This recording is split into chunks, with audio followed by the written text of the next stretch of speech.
En lisant aujourd'hui Actes 7, 29 et 30. En entendant ces mots, Moïse s'enfuit et vécut comme étranger dans le pays de Madian, où il engendra 2 fils. 40 ans plus tard, un Malak lui apparut dans le désert du mont Sinaï, dans une flamme de feu, au sein d'un buisson. Eh bien, je me demandais si l'on sait ce que Moïse a fait pendant les 40 ans qu'il a passé à Madian, s'il y a été pendant toutes ces 40 années. Selon le livre de Yachar, Moïse, en fuyant, ne se dirigeait pas vers Madian. Et en route vers Madian, il est passé par Cush, Éthiopie. Et là, il y avait un problème, car Balaam, celui qui représente le faux prophète de l'écriture de l'Apocalypse, 2000, et qui était un prophète des gentils, avait la prophétie, mais il était maléfique. Il utilisait la sorcellerie et d'autres choses. Après une situation survenue avec le pharaon, puisque Balaam était conseiller, il s'en va et, à ce moment-là, il usurpe le royaume de Cush. Alors que le roi était en voyage, lors d'une guerre qu'ils ont gagnée, Balaam, à qui l'on avait confié la garde du royaume pendant ce temps, en raison de sa prétendue sagesse, en profita et ferma les portes, empêchant ainsi le roi d'entrer. Lorsqu'il est revenu, il a clairement préparé 2000, puisque le roi resterait à l'extérieur, comme s'il assiégeait la ville, mais ils étaient en train de perdre. En gros, lorsque Moïse arrive, il s'occupe de faire fuir Balaam. Il a une très bonne idée pour permettre à l'armée du roi d'entrer dans la ville. Il y avait 3 voies par lesquelles l'armée pourrait entrer, mais toutes étaient protégées d'une manière ou d'une autre. Une de ces 3 était pleine de serpents.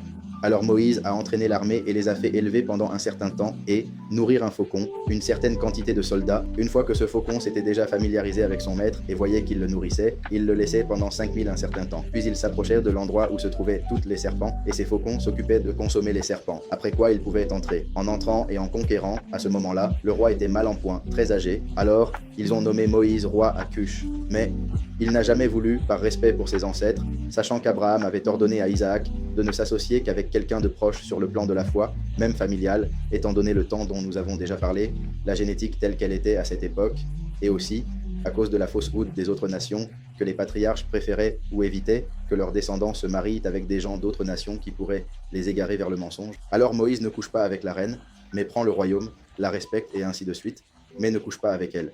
Et il reste ainsi pendant des années.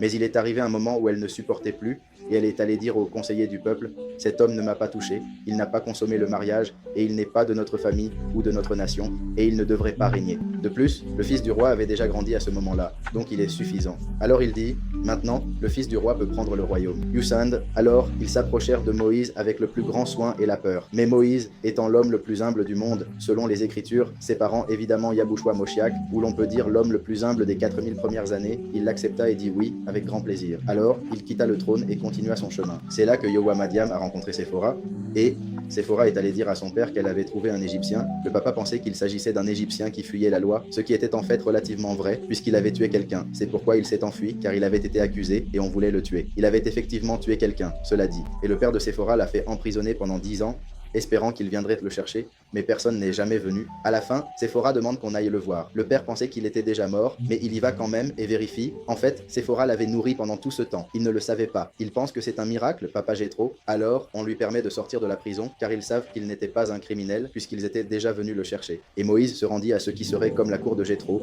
où il y avait une verge enfoncée dans le sol.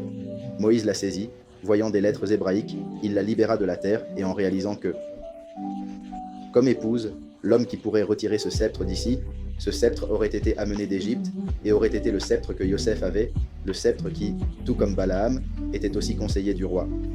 Lorsque Balaam donna un mauvais conseil, Jéthro donna le conseil contraire. Après ce qui s'est passé là, chacun partit de son côté, l'un vers Cush, l'autre vers Madian. Alors il a pris ce sceptre, l'a pris dans le trésor du pharaon, l'a emporté chez lui et l'aurait mis dans son jardin, et personne n'avait été capable de le lâcher, une fois qu'il l'avait mis là. Et quand je dis que Moïse a pu, c'était comme un signe qu'il avait été choisi pour quelque chose par le Tout-Puissant, et cela aurait été, sauf qu'ensuite il est devenu serpent. Alors Moïse reste avec Jéthro, en tant que son beau-père, et commence à garder ses moutons, puisque Jéthro était le prêtre de Madian, et voulait abandonner l'idolâtrie et la fausse religion de ce monde. Alors il a quitté le poste qui était le plus élevé à ce moment-là, Madian, et après avoir été l'homme le plus respecté, il est devenu quelqu'un que personne ne voyait d'un bon œil, parce qu'il a abandonné le sacerdoce, il a laissé leurs Elohim. Alors il devait faire, ou demander à ses filles de garder les moutons, ce que les hommes faisaient normalement. C'est pourquoi elles étaient au puits quand Moïse est arrivé et qu'il les a rencontrées. Alors Moïse, s'occupant de ses moutons, les moutons de Jéthro Yahwelo, voit comment il prend soin des moutons. Il voit qu'un d'eux se perd, et Moïse laisse tous les autres pour aller chercher celui qui s'est perdu. Lorsqu'il le trouve, avec tout le soin, il soulève l'âme de l'animal animal car il pense qu'il est fatigué, c'est-à-dire qu'il pense à ce que peut ressentir une créature, un petit animal, ce que beaucoup de gens négligent, ne pensant même pas cela pour d'autres êtres humains. Alors Yahweh a pu voir le caractère de Moïse, sa façon d'être, afin de le choisir pour devenir le berger d'Israël. Alors là, il l'appela à travers le buisson, mettant là le malage comme un feu